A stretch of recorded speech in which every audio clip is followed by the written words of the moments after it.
letter from the Food and Drug Administration, the FDA, delivered to Pfizer and dated on today. Now, it summarizes the reasoning for enacting the Emergency Use Authorization Act in the first place. It goes through all of the steps that they've taken, the studies that they've done. It says you can only use it for people 16 years of age and over, which kind of, makes you wonder why they're trying to give it to children under the age of 16. But if you scroll down, never once does it say that they are changing the emergency use authorization. It just says that they are continuing it.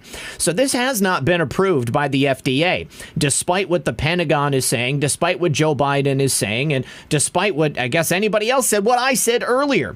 I was just going on a report and I was going on the statements of the federal government. I guess I should know better than to do that in the future. So essentially, it just says that there is a scope of the emergency use authorization. You can use it under these certain circumstances. These are the criteria for it, and this is how it must be used going forward. And then it describes the actual vaccine itself.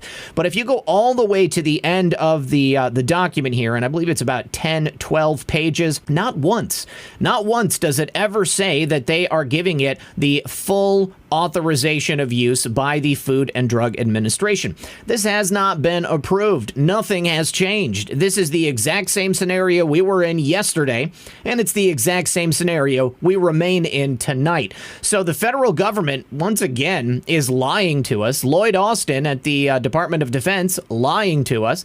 And everything else that I said in the video earlier today still stands. We need to take a stand. This is our moment to resist. We were standing in opposition to the resistance during the entirety of President Trump's time in office, and now we need to become the resistance. Do not let your employer tell you that you have to take this COVID vaccine. It is still under emergency use, especially if you have any type of medical issues, if you have a religious exemption that you can get, if you have COVID antibodies.